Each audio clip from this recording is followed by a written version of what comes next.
Assalamualaikum warahmatullahi wabarakatuh. Halo Sobat Bonsai, jumpa lagi bersama saya Pak Bene Bino di channel Inspirasi Semua Hal Tentang Bonsai. Oke teman-teman, jadi pada video kali ini saya sedang melakukan tahapan pelepasan wiring ya. Jadi ini adalah wiring tahap 1. Nah, di depan saya ini adalah pohon sisir teman-teman, atau di beberapa tempat disebut kali age ya.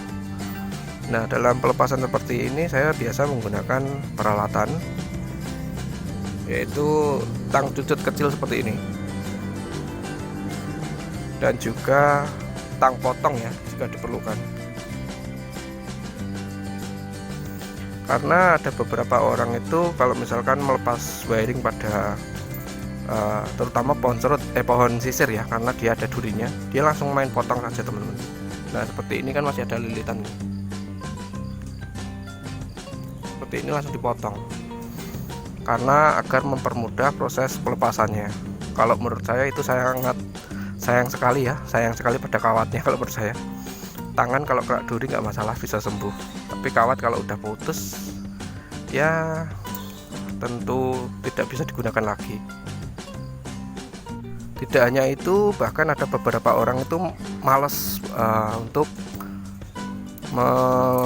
mengoleksi bahan sisir seperti ini teman-teman ya, karena durinya itu ya, karena sangat tajam, dan untuk karakter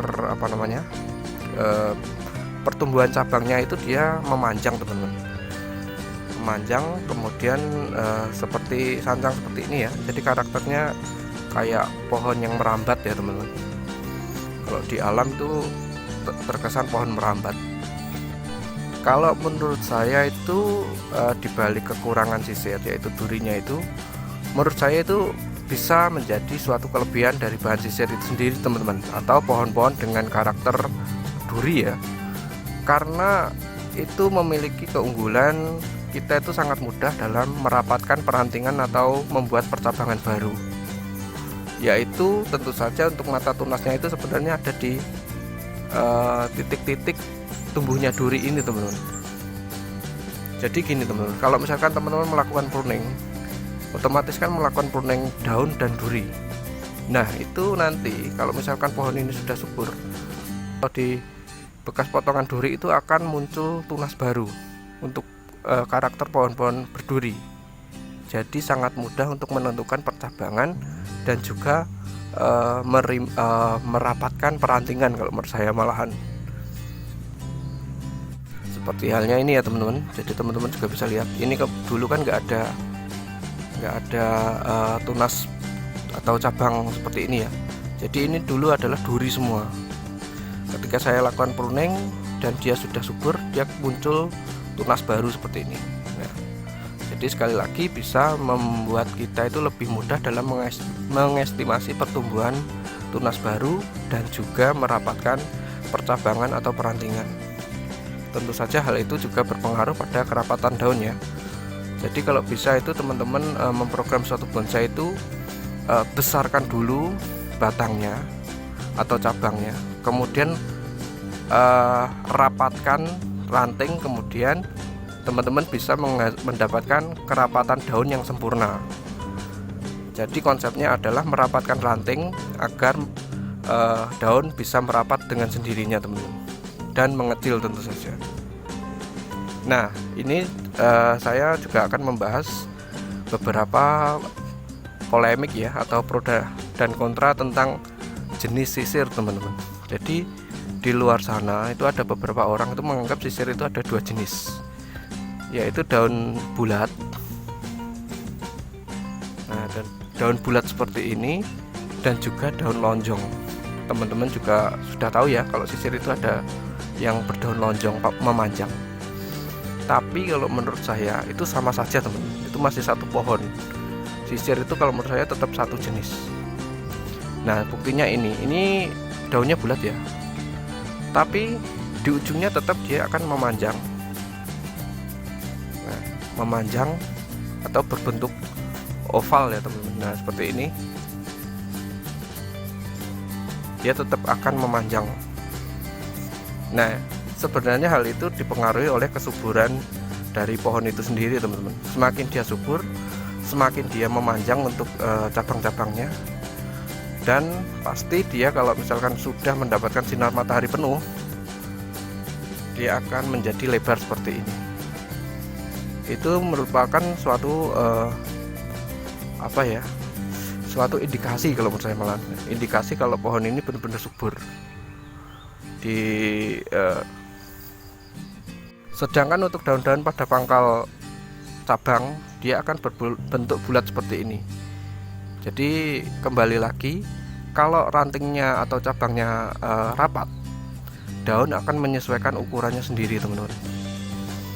Jadi kembali lagi yang saya katakan tadi, rapatkan ranting dulu, baru kita akan menghasilkan kerapatan daun yang sempurna. Bukan merapatkan daun dulu ya, nanti malah konsepnya jadi bonsai taman nanti.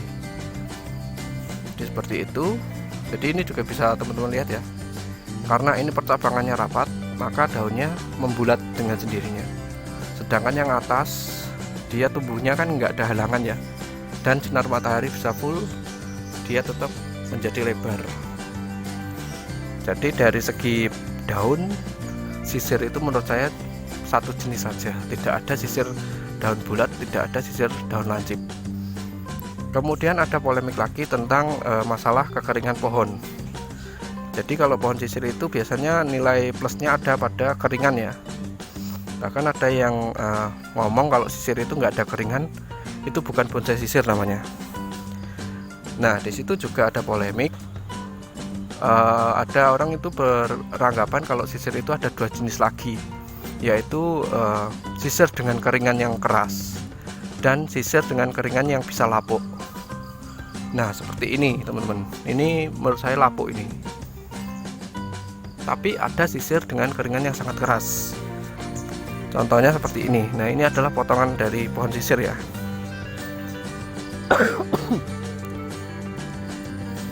Nah, ini sangat keras sekali. Bahkan kemarin saya gergaji itu sangat menghabiskan mata gergaji saya, teman-teman.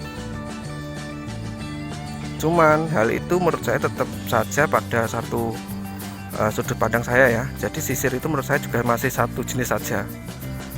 Pohon yang menghasilkan keringan seperti ini, yang kekerasannya sangat luar biasa seperti ini, adalah pohon dengan level ketuaan yang tinggi.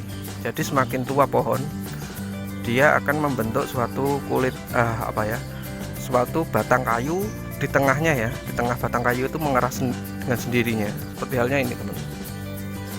Nah, ini kan yang keras kan hanya di bagian tengahnya saja sebenarnya. Cuma bagian pinggir. Nah, ini kan ada kayak seperti kontras warna ya antara coklat dengan coklat muda.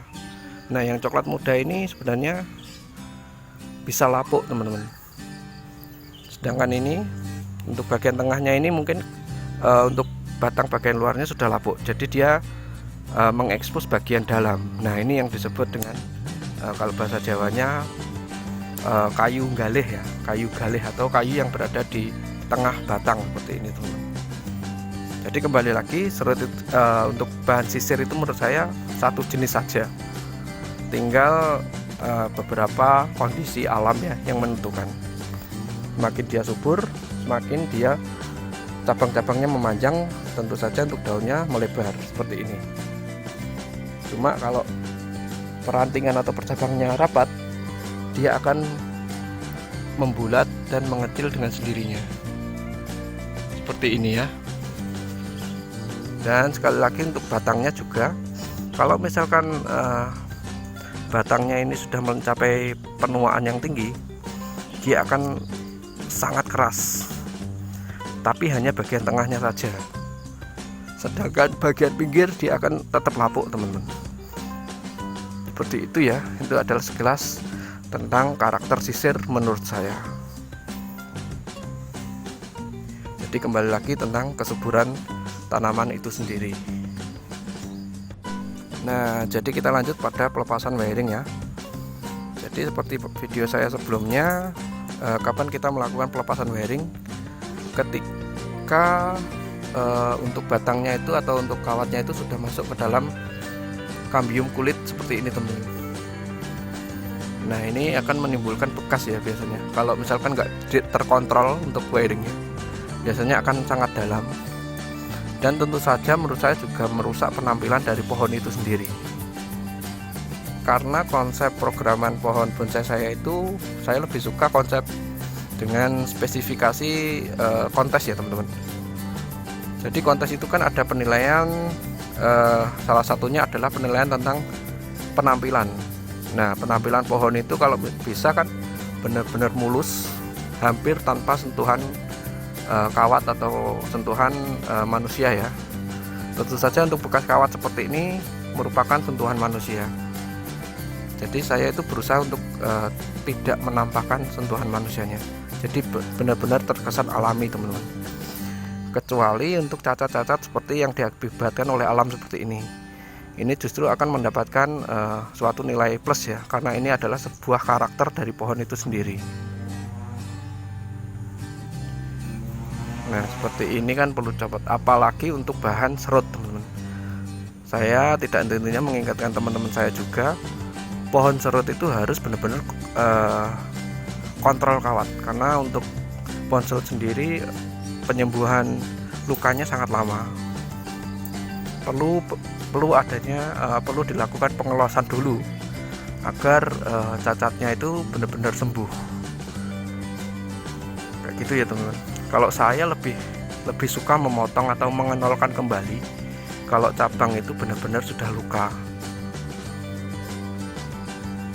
Oke, akan saya lanjut lagi untuk pelepasan wiring. Nah, ini untuk pelepasan wiringnya sudah selesai ya teman-teman. Jadi untuk tahapan selanjutnya adalah pengelosan kembali untuk cabang-cabangnya.